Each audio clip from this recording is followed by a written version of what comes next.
Sore ini saya akan pergi ke sebuah desa yang terletak di tepian Sungai Musi. Ada seorang teman dari kebudayaan mengabarkan bahwa ada pertunjukan kuntau di desa Lumpatan. Berbekal peralatan dokumen seadanya, saya bergegas menuju desa tersebut.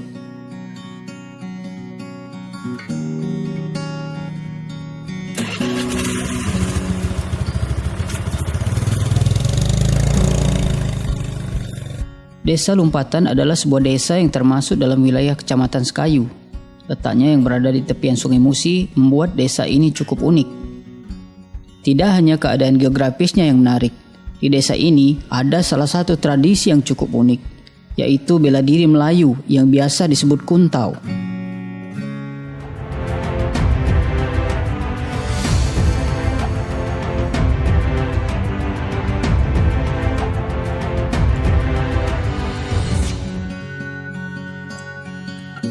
Namun sayangnya tradisi ini perlahan pudar.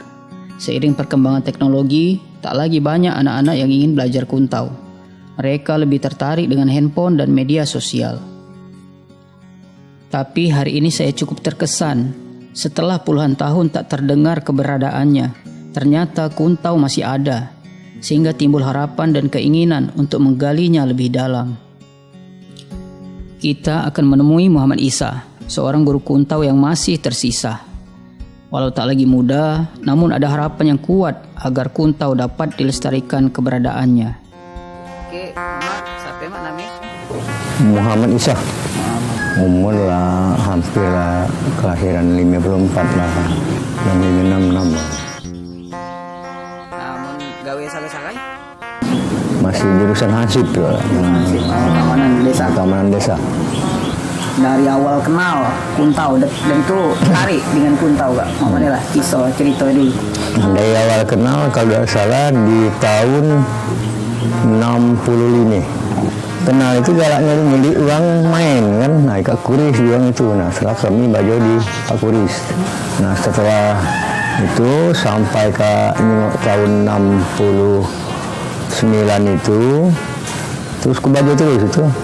Yang pertama sekali di Kuris, itu balik ke kerja, balik ke Mahijun, dan itu balik ke Hidirumbu, Kladan, balik ke Sinyu,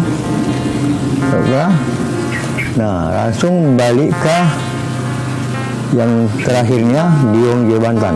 Singgot 13 guru, 7 kok dan naman. Ada tak berapa kali minggu acara ke Sekayu misalnya? Belum. Karena kita ada macam ini nih. Satu ketua ada suwe. Dapat cara ngurusnya kan. Kalau untuk perguruan kita tuh ladename tapi perguruan. Oh, ladename mau perguruan macam itu namanya. Sebar. Secara organisasi misalnya struktur belum suwe. Sebenarnya banyak hal yang ingin saya tanyakan. Namun karena keterbatasan waktu, tak semua pertanyaan bisa disampaikan. Muhammad Isa mengajak saya untuk menyaksikan penampilan mereka di sebuah acara pernikahan warga.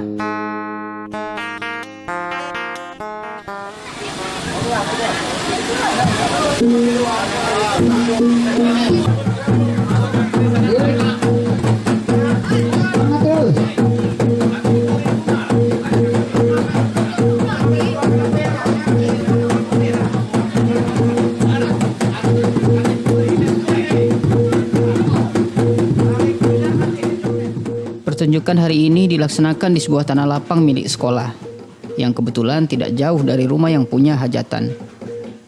Masyarakat sekitar cukup antusias menyaksikan pegelaran. Maklum, sama seperti saya, sebagian besar mereka juga penasaran karena sudah lama tidak menyaksikan peragaan jurus-jurus kuntau.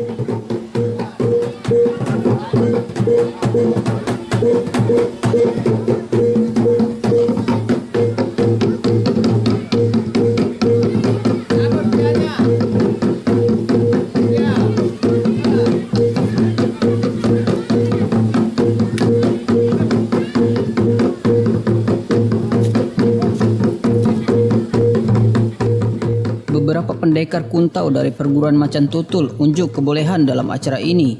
Pukulan dan tangkisan silih berganti memukau para penonton yang hadir.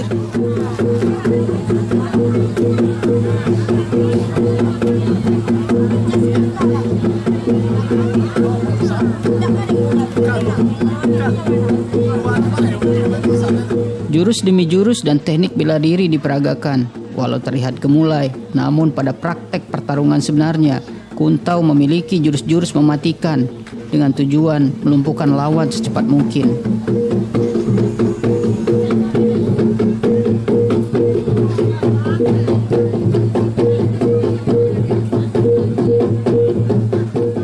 Bahkan dari cerita yang saya dengar, dulu orang berkuntau di tempat yang tidak lazim.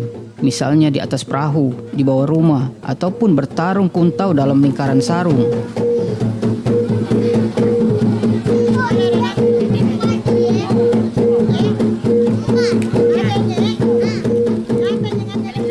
Jurus-jurus dan tekniknya terbilang rahasia dan tidak boleh diketahui lawan. Makanya orang-orang dulu ketika belajar kuntau harus mengikuti ujian yang dikenal dengan istilah sambut buang. Mereka melaksanakan sambut buang di malam hari atau pergi ke hutan atau tempat yang jauh dari keramaian.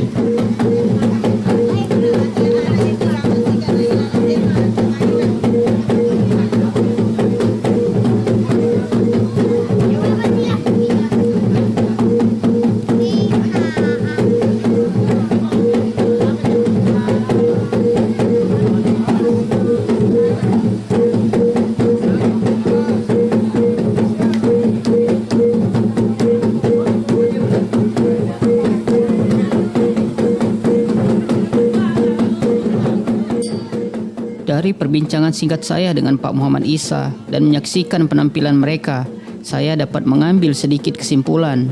Seni bela diri kuntau belum bisa berkembang dengan baik. Selain kurangnya minat anak-anak muda untuk mempelajarinya, juga dikarenakan sistem organisasi yang belum berjalan.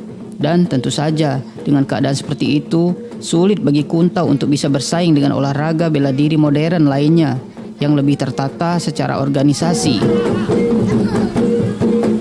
Pak Muhammad Isa di masa tuanya masih menyimpan harapan agar perguruannya dapat kembali berkiprah di masyarakat dan menjadi salah satu bagian dari kekayaan budaya daerah yang diakui bangsa.